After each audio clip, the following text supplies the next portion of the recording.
유명한 작곡가 핸델은 오랫동안 영국 왕실의 총애를 받으면서 부귀와 영화를 누렸습니다. 그런데 50살이 넘어가자 그에게 위기가 찾아왔습니다. 작곡에 대한 창의력은 바닥이 나고 연주에는 실패를 하고 대중들로부터 외면을 당하기 시작한 것입니다. 여기에 경제 상황은 바닥이 나고 기자들은 핸델은 이제 끝이 났다는 비평 기사를 쓰기 시작을 하자 그의 몸까지 병이 찾아왔습니다. 어느 날 핸델은 산책을 하다가 교회 종탑을 바라보며 땅바닥에 주저앉았습니다. 하나님, 어찌하여 저를 버림받게 하셨습니까? 라는 탄식의 소리가 절로 나왔습니다. 밤늦게 집에 돌아오니 소포 하나가 책상 위에 놓여 있었습니다. 삼류 시인 찰스 제넨스로부터 온 우편물인데 자신이 쓴 오라토리오 가사에 곡을 붙여달라고 부탁한 것입니다. 핸델은 격에 맞지 않는 삼류 시인이 보낸 글을 불쾌한 마음으로 뒤적거리기 시작했습니다. 그러다가 한 곳에 와서는 눈이 머물렀습니다. 그는 사람에게 멸시를 당하여 버림을 받았으며 자기를 긍휼히 여길 자를 찾았지만 위로해 줄 자가 없었도다. 이사야 53장의 내용에 눈이 멈추었습니다. 핸델은 그것이 자기의 이야기처럼 다가왔기 때문입니다. 그때 이상한 영감이 그의 마음을 지배했습니다. 예수님께서 이런 고통을 당하셨다니 하면서 기도합니다. 그리고는 정신을 가다듬고 작곡을 시작했습니다. 밤낮을 가리지 않고 예수님의 일생에 대한 기사를 악보에만 적어놓기 시작했습니다. 예수님의 고난 부분을 작곡을 하다가 그는 펜을 놓고 한없이 울었습니다. 드디어 24일째 되는 날 할렐루야 합창으로 곡을 완성하게 됩니다. 이렇게 탄생한 노래가 세상에서 가장 위대한 오라토리오 메시아라고 하는 노래입니다.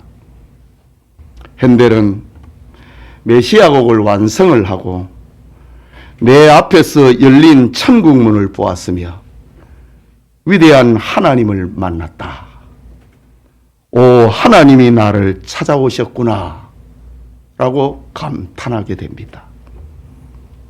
예배드리는 성도님, 지금도 그리스도의 고난을 발견하면은 회복의 이야기가 쓰여지게 됩니다. 여러분의 삶에 그리스도의 고난을 통하여서 회복의 역사가, 회복의 이야기를 만들어 갈 수 있기를 바랍니다. 이 시간 이사야 선지자의 영감의 기록, 메시아 예언이라고 하는 제목으로 하나님의 말씀 받고자 합니다. 말씀을 듣는 우리 모든 성도님들에게 하나님의 은혜가 임하기를 축복합니다. 먼저 생각하고자 하는 것은 메시아 예수님이신 그입니다. 이사야 53장의 주인공은 그입니다. 그. 2절에 그는 주 앞에서 자라났다고 했습니다. 3절에 그는 멸시를 받았다고 했습니다. 그를 귀히 여기지 아니하였다고 했습니다. 4절에 그는 실로 우리의 질고를 졌다고 했습니다. 그는 징벌을 받았다고 했습니다. 5절에 그가 찔림은, 그가 상함은, 그가 징계를 받음은, 그가 채찍에 맞음으로 라고 합니다. 6절에는 우리 무리의 죄악을 그에게 담당하였다. 7절에 그가 곤욕을 당하였다. 그의 입을 열지 아니하였다. 8절에는 그가 곤욕과 신문을 당했다고 했습니다. 9절에는 그는 강포를 행하지 아니했다.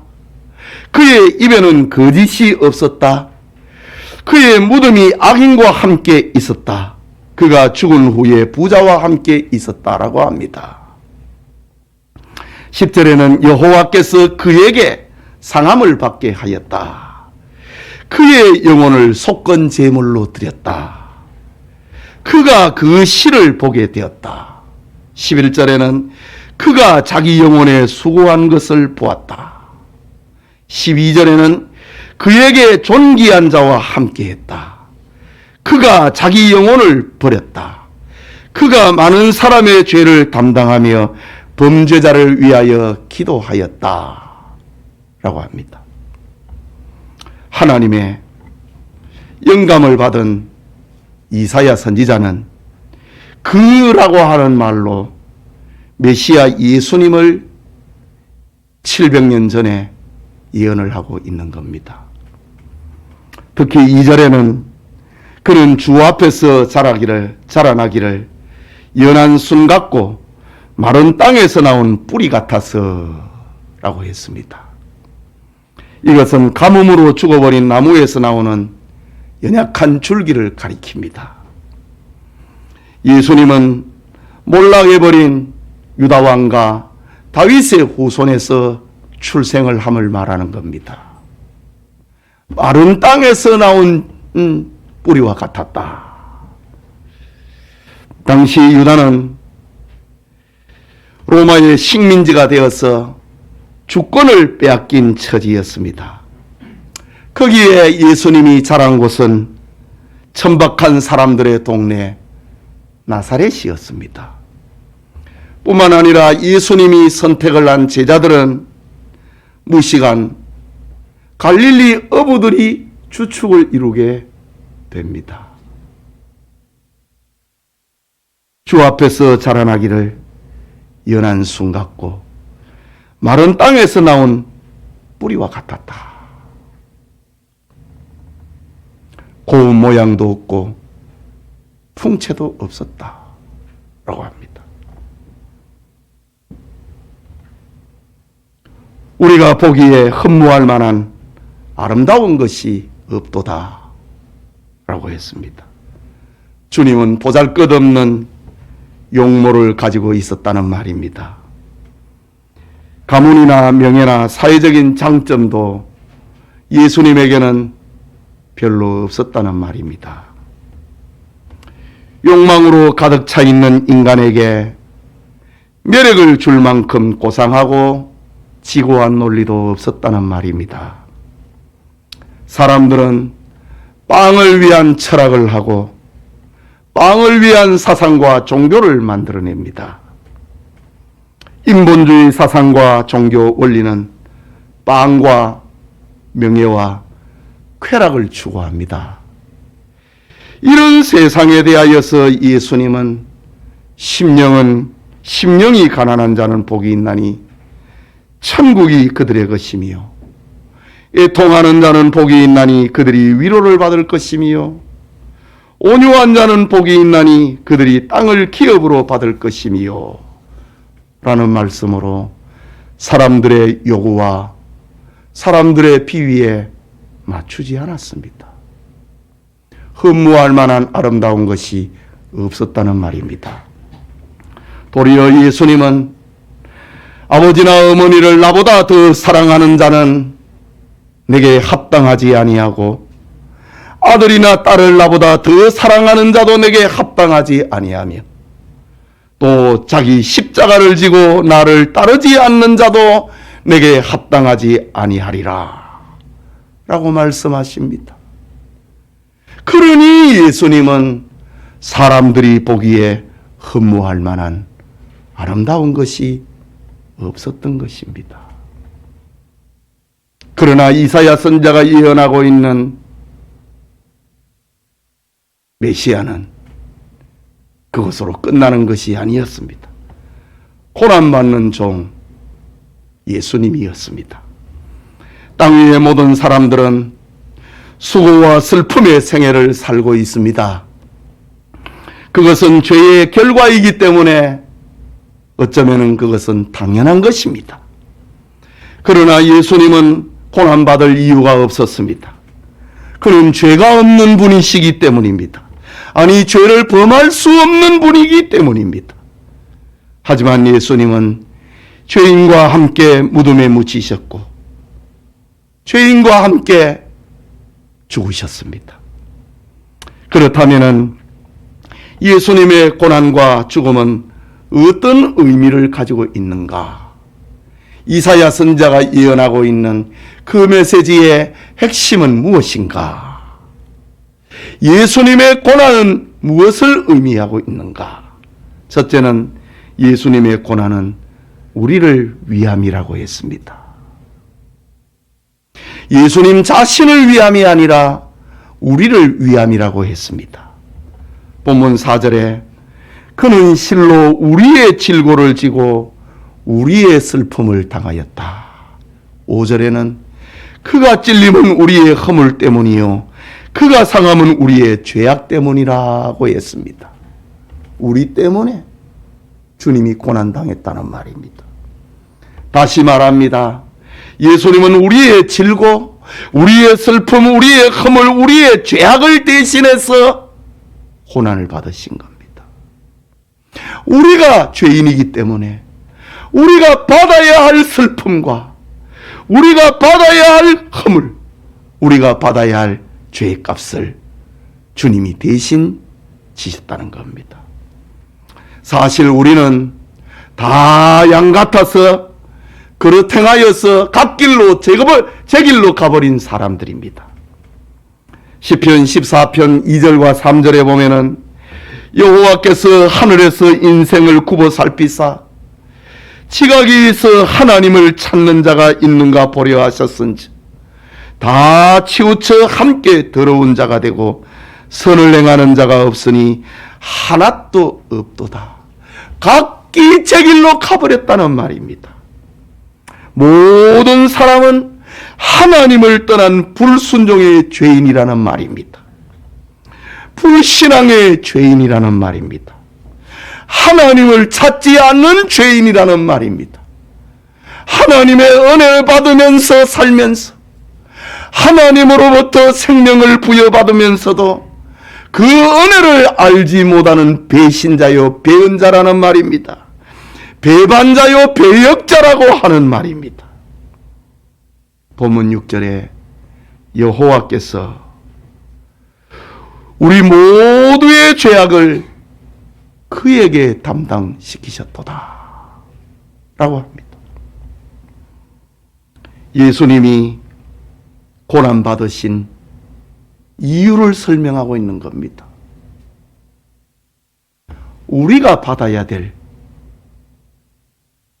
고통을 주님이 대신 졌다 이거지요. 대신 받았다 이거지요. 그것으로 끝나는 것이 아니라 예수님의 고난은 우리를 대속하기 위함입니다. 우리를 위했다. 우리가 받아야 할 벌을 받은 겁니다. 그것으로 끝나지 아니하고 예수님의 고난은 우리를 대속하기 위함입니다. 우리를 하나님 앞에 세워놓기 위함입니다. 본문 5절에 그가 징계를 받음으로 우리는 평화를 누리고 그가 채찍에 맞음으로 우리는 나음을 입었도다 라고 했습니다. 여러분, 누군가가 나를 대신하여 징계를 받는다고 내 허물이 없어지는 것이 아닙니다. 징계를 받는 그 사람도 나와 같이 하나님 앞에서 죄인이기 때문에 나를 용서할 수가 없는 겁니다. 오직 죄 없으신 예수님께서 우리를 위하여 징계를 받으시고 채찍에 맞으셔야만이 우리는 용서받을 수 있고 생명의 능력을 발휘할 수 있는 것입니다. 예수님이 징계를 받고 예수님이 채찍에 맞음으로 우리에게 변화의 능력이 나타났습니다. 우리의 신분의 변화가 일어났습니다. 하나님의 자녀가 되었습니다. 우리의 소속의 변화가 일어났습니다. 하나님 나라의 백성이 된 것입니다. 관계의 변화가 일어났습니다. 하나님과 화평하게 된 것입니다. 죄와 죽음에서 치료를 받게 된 것입니다. 대속의 죽음이라는 말입니다. 예수님은 마태복음 20장 28절에 이 땅에 계실 때에 말씀하셨습니다. 인자가 온 것은 자기 목숨을 많은 사람의 대성물로 주려 함이라. 우리를 하나님 앞에 다시 돌려놓기 위해서 자기 목숨을 주셨다 이거지요. 이를 위해서 예수님이 오셨다고 합니다. 디도서 2장 14절에는 그가 우리를 대신하여 자신을 주심은 모든 불법에서 우리를 속량하시고 우리를 깨끗하게 하사 선한 일을 열심히 하는 자기 백성이 되게 하려 하심이라. 우리 죄를 용서하고 우리를 하나님 앞에서 속량하게 하시고 우리를 깨끗하게 하사 선한 일을 열심히 하는 하나님의 뜻을 구하며 하나님의 뜻을 찾으며 하나님의 뜻을 즐거워하면서 살아가는 자기 백성이 되게 하려고 예수님이 십자가에 죽으셨다고 말하고 있습니다. 고난받으시는 예수님의 모습, 예수님은 그 고난 앞에서 침묵하셨습니다. 말이 없었습니다.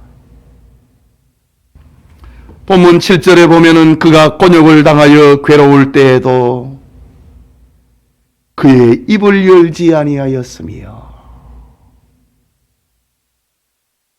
마치 도수장으로 끌려가는 어린 양과 털 깎는 자 앞에서 잠잠한 양같이 그의 입을 열지 아니하였도다.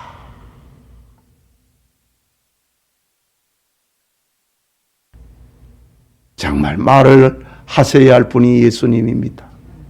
말을 할 수 있는 분은 예수님입니다. 침묵해야 될 우리가 말을 많이 하고 말을 할 자격이 없는 이들이 말을 하는데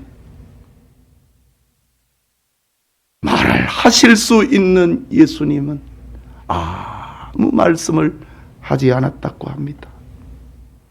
왜 예수님이 침묵하셨을까? 왜 예수님이 상해드린 공회원 앞에서 침묵하고 헤로당 앞에 끌려가서 침묵을 하고 빌라도 총독 앞에서 신문을 받을 때에도 예수님은 침묵을 하셨을까? 고난 후에 이루어질 승리와 열매를 내다보았기 때문입니다. 침묵 다음에 이루어지는 열매를, 승리의 열매를 내다보았기 때문입니다. 요한복음 14장 6절에는 내가 곧 길이요 진리요 생명이니 나로 말미암지 않고는 아버지께로 올 자가 없느니라. 이것을 이루기 위해서 예수님은 말을 안 했다고 합니다. 변명하지 않았다고 합니다. 내가 하나님께로 가는 길이다. 내가 진리다. 내가 생명이다. 나로 말미암지 않고는 아버지께로 올 자가 없느니라. 이것을 말씀하셨기 때문에 그는 다른 말씀을 안 했다 이거지요. 죄 없는 자가 나를 치라 이런 말씀도 하지 않았습니다.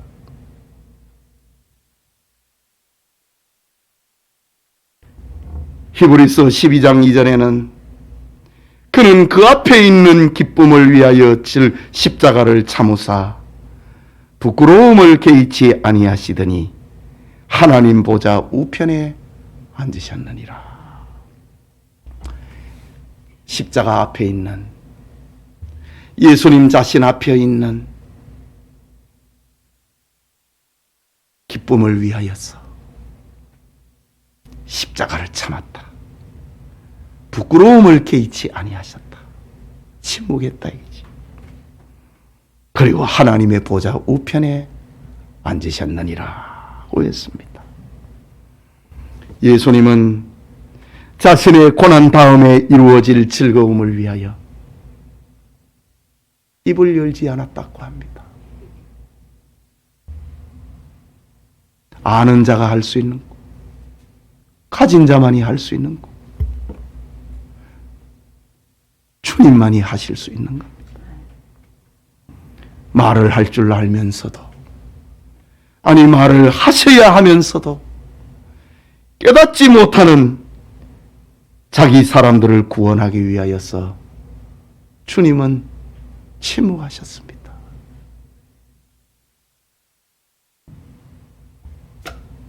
또 예수님의 고난은 하나님의 뜻을 이루기 위함이었습니다. 본문 10절에 여호와께서 그에게 상함을 받게 하시기를 원하사 질고를 당하게 하셨은즉, 하나님은 예수님에게 상함을 받게 하기를 원하셨다고 합니다. 그게 하나님 뜻이었다는 거지요. 질고를 당하게 하셨은즉 그의 영혼을 속건 제물로 드리기에 이르면 그가 시를 보게 되며 그의 날은 길 것이요 또 그의 손으로 여호와께서 기뻐하시는 뜻을 성취하리로다. 하나님이 원하는 거다 이거지. 고난당하는 것이 하나님의 뜻이다 이거지. 하나님의 뜻을 이루기 위해서 예수님은 고난을 당하시고 십자가에 죽으셨습니다. 예수님의 상함과 예수님의 질고와 예수님의 속건 제물로 드리는 그것은 하나님의 뜻이었다 이거지요. 그것을 통하여서 시를 보게 된다는 거지요. 자기 백성을 구원하는 것이기 때문입니다. 이것은 예수님의 죽으심으로 하나님과 분리된 죄인이 하나님과 다시 연합할 수 있게 되는 겁니다. 죽음의 염려와 공포에서 자유를 얻게 되는 겁니다. 이 방법 외에는 죄를 용서받을 수 없고, 이 방법 외에는 죄인이 하나님과 화목할 수 없기 때문에 예수님이 고난을 당하는 것이, 예수님이 죽으시는 것이 하나님이 원하시는 거였고 뜻이었다고 합니다. 지옥에서 천국 백성이 되는 길은 예수님이 고난을 받으시는 그 길밖에 없었다는 말입니다. 그 결과 그의 날은 길 것이라고 했습니다. 예수님으로 말미암아 얻게 되는 영생을 가리킵니다. 영원히 하나님의 자녀가 되는 것, 예수님이 죽으심으로 말미암아 그의 자녀들이 하나님의 자녀가 된다 이거지. 그의 손으로 하나님께서 기뻐하시는 뜻을 성취하리도다. 예수님의 죽으심으로 말미암아 얻게 되는 부활의 영광을 말하는 겁니다. 사도 바울은 이 축복을 보면서 로마서 4장 25절에 예수는 우리가 범죄한 것 때문에 내줌이 되고 또한 우리를 의롭다 하시기 위하여 살아나셨느니라. 하나님의 뜻을 이루기 위해서 죄 용서받는 길이 예수님이 대신 죽는 거였고 고난당하는 거였고, 우리가 죽음에서 다시 살아나는 것이 예수님이 죽으셨다가 부활하심을 통하여서 이루어지는 것. 그게 하나님의 뜻이라는 거지. 사랑하는 영천의 성도 여러분, 사람들 가운데 그 누구도 죄인된 사람을 위하여 대신 고난을 받거나 대속의 고난을 당한 자가 없습니다. 사람 가운데 그 누구도 도살장으로 끌려가면서 침묵하는 자가 없습니다.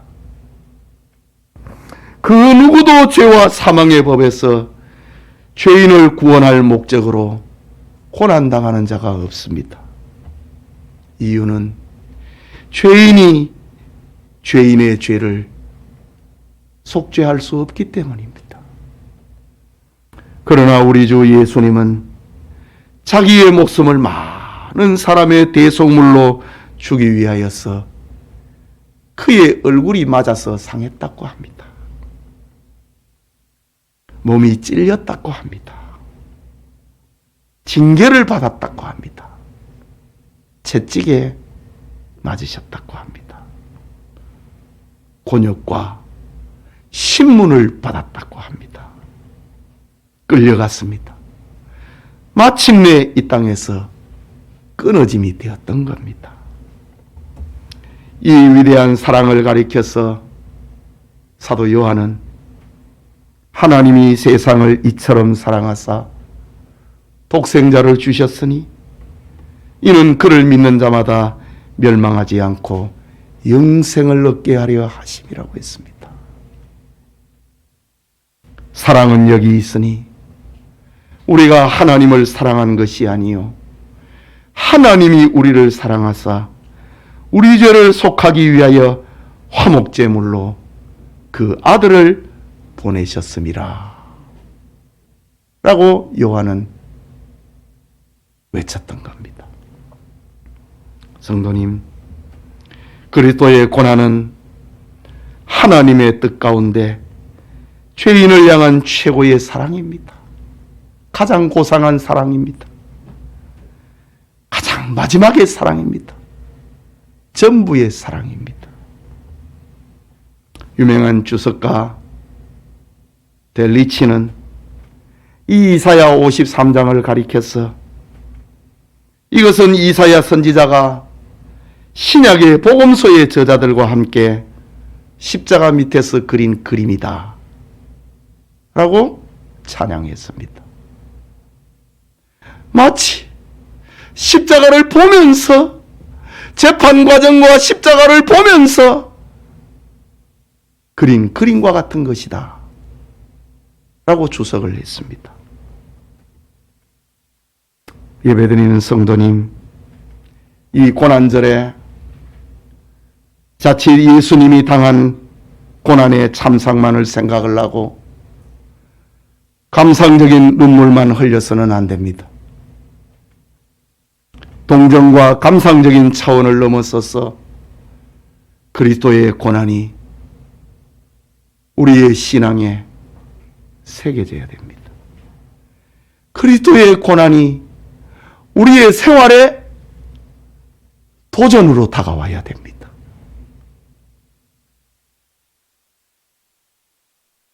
오늘날 여러분 자신의 요구와 권리만 내세우고 신앙의 길을 가는 사람은 주님을 구주로 만나지 못했을 수도 있습니다.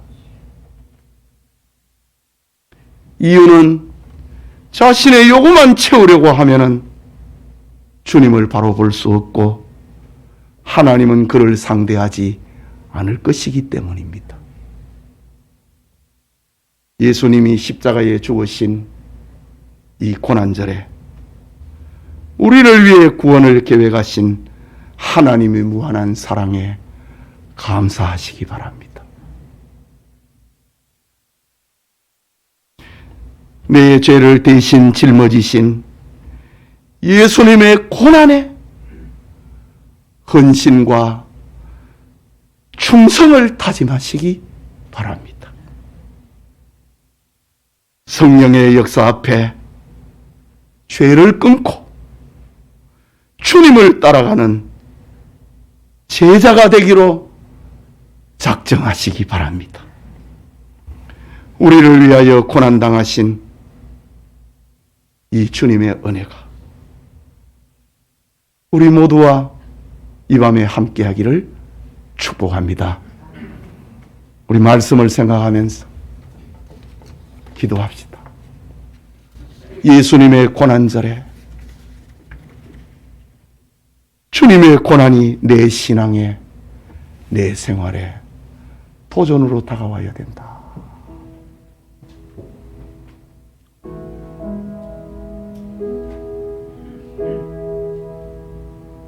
주님을 따라가는 제자가 되어야 됩니다. 우리 인격이 변화해야 되고 주님의 성품을 본받아야 됩니다. 그래야 우리가 세상에 빛이 되고 소금이 될 수 있습니다. 우리 말씀을 생각을 하면서 기도합시다.